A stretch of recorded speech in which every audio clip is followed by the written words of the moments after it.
Till earth and heaven ring with the harmonies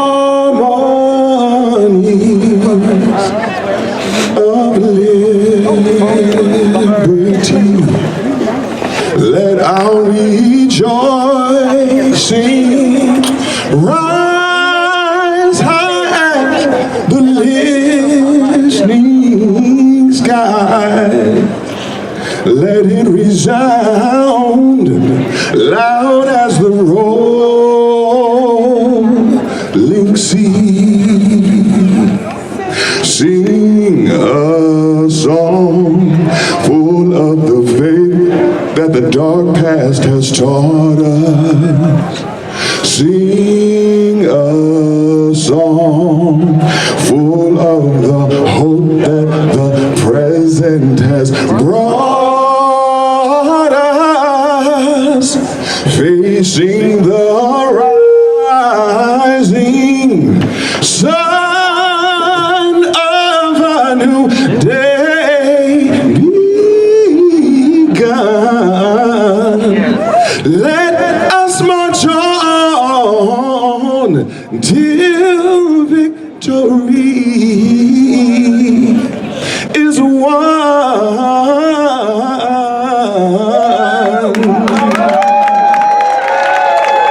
Thank you. Give it up for my brother, Martin Luther. You know, there's 3 verses to that, and if you can, download that in your phone. This song is really a Black history book to our children to understand how African Americans struggled here in this country. You're right now standing on ceded soil of indigenous folks who came out of the continent over 300,000 years ago. And many of us, the ones that we know today, happen to be the seated of Wakma Oloni. And so we're gonna first go to that in pouring libations. Here in this dispensation in time, I want to first give a moment of peace to all of those families and youth and adults and elders who could not be here today to reap the benefits of the hard work they did. Let's have a moment of peace in their names.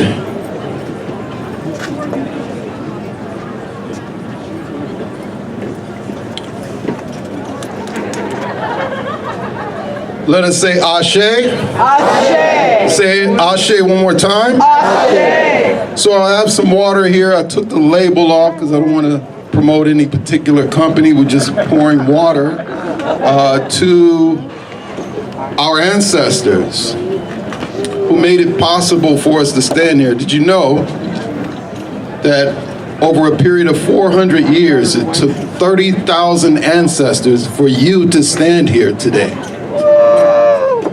My mother, she danced at the old A&B Park. She was a Haitian dancer. She danced, she wasn't from Haiti, but she was a part of the Haitian dance class. And there was a woman by the name of Ruth Beckford that taught her. Let's do that to Ruth Beckford. We say, Ashe. There's another elder that comes to mind who I knew personally, and her name is Mary L. Booker. of Infinity Productions. I'm gonna pour, we say, Ashe. I think of my mother. She lived right up on top of that hill. Her name is Lenora Zelma Marie Loggins, and she died as Matthews. She was married to Jimmy Matthews. We pour to them, we say, Ashe. I think about the Big Five. Absolutely. Right? And an elder who I knew personally, her name, and one of her grandchildren is here, and I'm sure many more. And her name is Eloise Westbrook. That was the name of the community I came out of, A-East. Eloise Westbrook, Harbor Road. I was born on West Point Road. And I think about my dear, beautiful sister Lottie. We're gonna pour to Lottie. We say, Ashe. I think about another elder. His name was Reuben Smith. He did a lot of work in the Boys and Girls Club up on top of the hill up there on Kirkwood. And he was really the first sort of type of businessman I met, who really meant business. You know, those elders that come from that time, they have a suit and tie, and you address them as sir. Reuben Smith, we say? Ashe.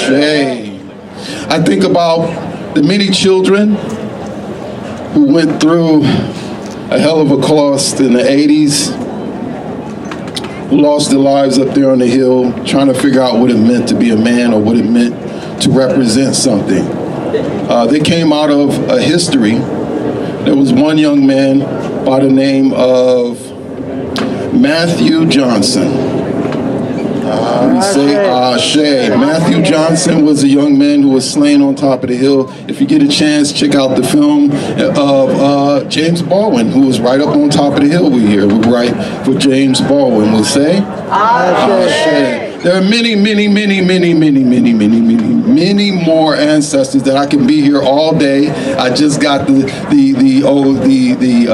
time here, and it's hard to do these libations. They cut me at the front of the sea here, but you know, it's amazing to look in here. It's breathtaking. I used to try to climb the fence to come back here to dream on what it would look like.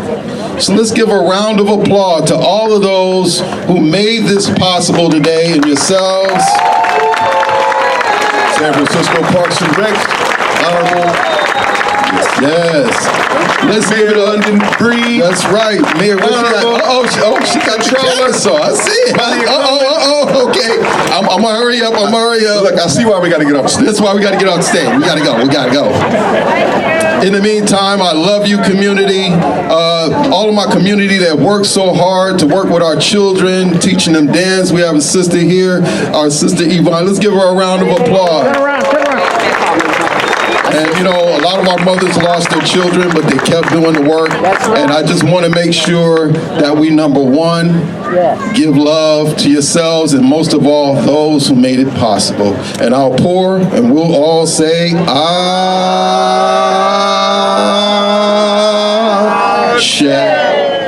Good morning and welcome, everyone. I'm Phil Ginsberg, the General Manager of your San Francisco Recreation and Park Department.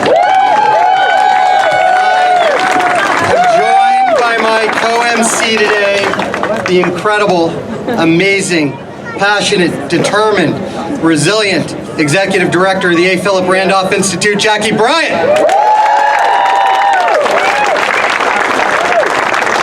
So before we jump into our program, we do want to acknowledge that the land we're currently standing on is the unceded ancestral homeland of the Ramaytush Ohlone people.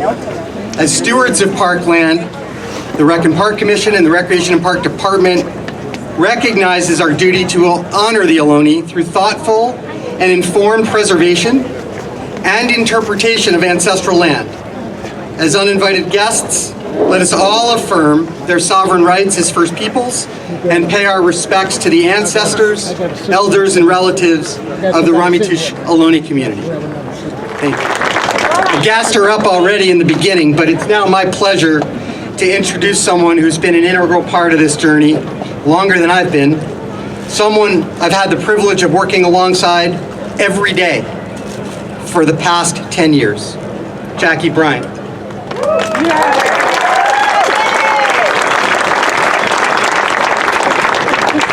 Jackie's not just a rabble-rousing community leader, but she's a true partner and a dear friend. Her passion for this project, her unwavering commitment to our communities, her integrity, and her tireless efforts to make this vision a reality have been nothing short of extraordinary. Jackie, you've helped guide this project with grace, vision, and determination, and I'm so honored to stand with you today. Please join me in welcoming Jackie Bryant.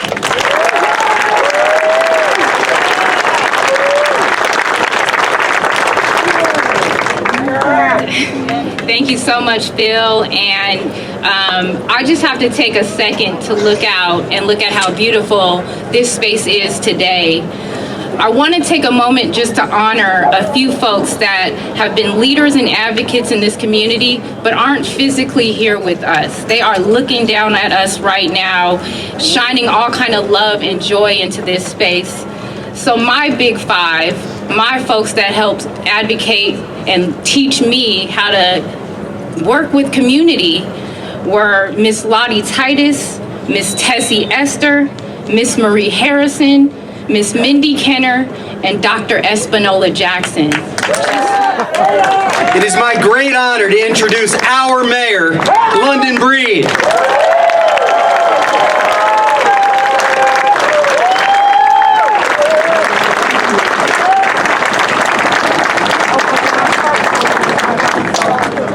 All right, I feel like I'm at church. Welcome to Bayview Hunters Point. Let me just say that I don't remember any time feeling so filled with joy that I'm about to burst. This is a long time coming, and more importantly, there was a belief that it probably wasn't going to happen. And I remember many years ago when I served on the San Francisco Redevelopment Agency Commission. And I remember people showing up, fighting for environmental justice and to clean up the shipyard and to clean up India Basin and to deal with the toxins and the pollutants that really have impacted this community's health, whether it was higher rates of asthma and higher rates of cancer and all the death and the destruction and the gun violence and all the other issues that plague this community. There wasn't a lot of attention paid. And the reason why we honor so many of the ancestors here today is because throughout the many years of neglect of the Bayview Hunters Point community, they stood strong and they stood proud. And people like Espanola Jackson, people like Doris Benson, people like Oscar James, who's joining us here today, people like Eloise Westbrook, and so many people who stood up for the environmental injustice of what was happening in this community and said enough is enough, and they demanded change. And as a result, so many leaders came together. Some of our elected officials here joining us today came together. And it took a lot of heart because, you know, criticism is easy. But coming together to do the hard work, well, that's hard. Going through the long haul of what you needed to do to sit down and have those hard meetings where chairs were thrown, where people were angry and frustrated, where people were determined to see change. That was a hard work. And now, what we are seeing is transformation, which, as Phil Ginsburg has said, is giving us so much hope, so much joy, and so much excitement about the future of this community, where the community has been a part of building this project, Yoshida, where the community has been a part of making sure that they are working in this area to keep it what we want it to be for the people who actually live here. This is transformation at its best. This is what happens when there's a public-private partnership and community comes together to make absolute magic happen. And I am so overjoyed and grateful to so many of you who have been a part of this, because it doesn't just happen. But I gotta say, to those folks who really stood together, the heroes of the Bayview, which include so many transformative leaders, people like Chuck Collins, people like Eric McDonald, people like Sissy Swig, who showed up and who worked through those hard times when not a dollar was even brought to this project. People like Sissy Swig brought her community and said, just like we're investing in other incredible parks all over the city, tunnel top parks and all the new spaces, we're gonna make this project in India Basin better than anything you've ever seen anywhere in San Francisco. We're gonna make it happen.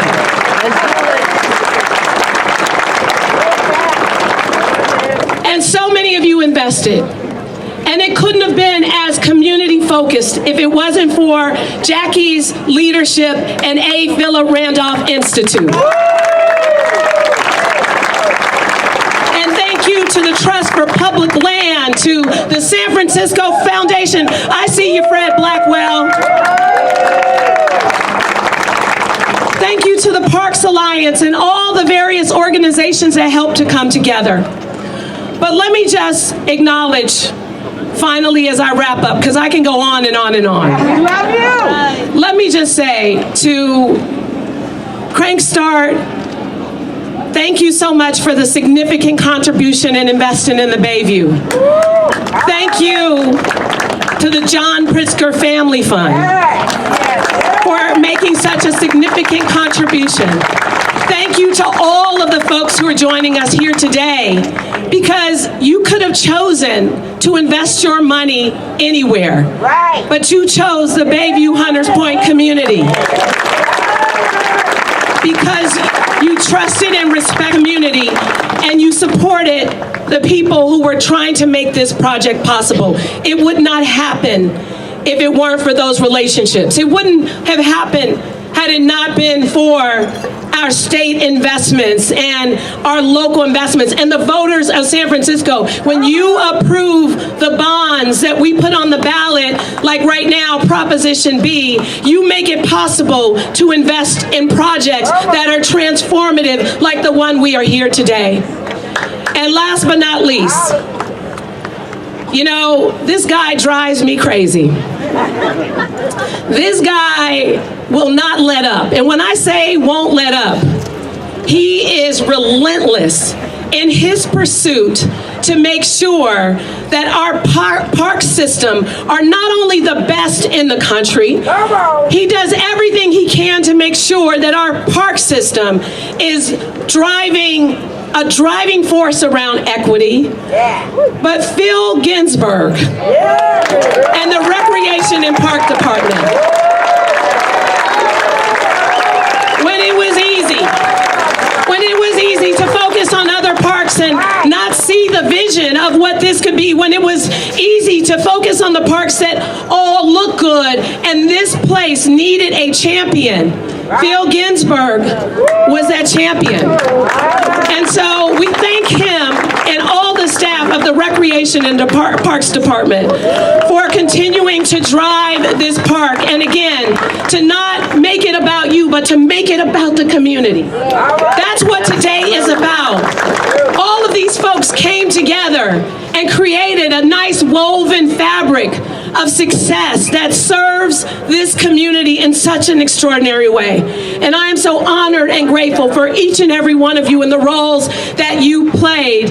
And now it is time for all the residents of the Bayview Hunters Point and all the people of San Francisco to enjoy this park and use it as an example to reverse what has happened around environmental injustice, to reverse all the promises that were not kept in the past, and to use this as an example of how we move forward together and do it the right way. Thank you all so much for being here.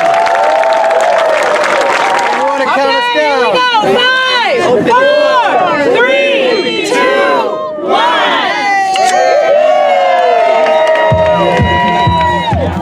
Are we still on? Yeah, we on now. Hi. Well, shirt that- on. Well, that was just a segment of the whole program. We couldn't bring it to you totally because this program that I'm doing is just a half an hour long. So, what did you think so far? So far, the presentations were really good. There were a few people left out, but you can't remember everybody if you weren't here. And so this is the essence of our podcast, because a lot of the streets that are named after my mentors in Hunters Point, a lot of their names haven't been mentioned. And I know the backstories because I know the families. And so, I think it's great. Yeah. We still have some people to recognize S.R. Martin College Prep. Well, let's talk about him. Mhm. Now, I know one, since I used to work with him, Mills, Earl Mills, with the redevelopment. Oh, I didn't know him. Mills. Yeah, that the Mills Circle up there when you go up the hill. What's some of the names that weren't mentioned that you can remember?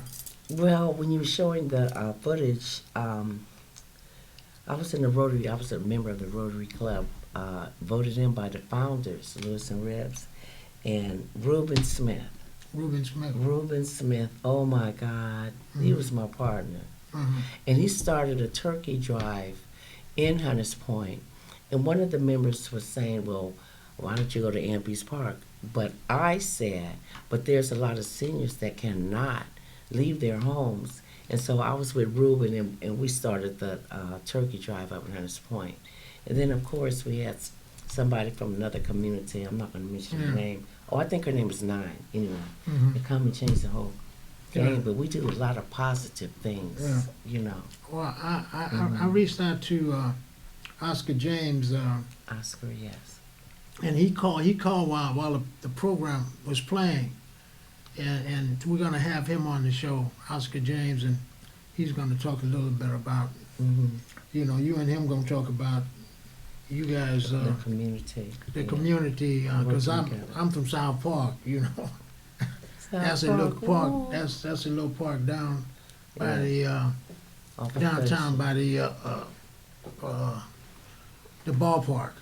And it's a new community now. They Yeah, built it over. You wouldn't even know. You wouldn't even know it now. you wouldn't know. Yeah. So, but we're talking about the new Indian Basin. Indian So, and you stay Waterfront. right up the street from there. Yes. Yeah. So, and my main issue is to make sure, and I'm going to make sure personally, that a lot of the residents from Hunters Point and West Point know that the park is there. A lot of people don't even know it's there because they don't outreach to the residents. And a lot of people don't know that those are paid positions for outreach that people write into their budgets without excluding us. They exclude us. And so, we have a lot of people on board that's ready to go out there and knock on doors. And outreach isn't just putting a flyer in somebody's mailbox. It's actually communicating with the people, and I'm good with that because I am a humanitarian, and I just love people as a general, in general, because I like to see progress. I like to see a lot of positive things coming to pass. Yeah, with all the development, you can see that's a drawing of what it's going to look like. You can see a little of it, but I saw the drawings. Man, it's going to really look fantastic out there. So I think, the people that live there should get some of those jobs when all of this is done. Absolutely. The people that live there now should really, prepare themselves for those jobs that's coming. Because that's going to be a whole city down there, man. Absolutely. It's where, I'm talking about the along the Indian Basin, where they, part of it is where they tore down, what was it, Candlestick Park? Was that the name of it? No, they tore down the PG&E plant, I know. and they tore down the Candlestick Park, but that's Double Rock. Yeah, well, that's they call part that of it. Ellis Griffin, but that's Yeah, but Candlestick, Double Rock. All of that's going to be changed Right. from where Candlestick was to where we just saw. Right, and that's So that's gonna be a interesting. lot of jobs and A it's lot gonna be a of lot of jobs. construction. Right. So I'm just saying, look like time has ran away. We'll be back, and we're Right. gonna try to bring Oscar James back. And I would like to say one more thing. Yeah. I don't understand why it takes 20 and 30 years to plan something. You know, we'll be 90 years old. Well, Right. I want to be able to be, get 70 enjoy. more years in Right. to sit under a palm tree in one of those little Yeah, right. parks back there, in the back of my living room, in my Okay. living room. We'll tell I the just people want to we'll see them really next time. And thank you so much for tuning on with us. And we have a lot of more interesting stories to share with you, born and raised San Franciscans. And welcome back and follow us. Thank you so much. Right. Take care. See you, everybody. Bye-bye.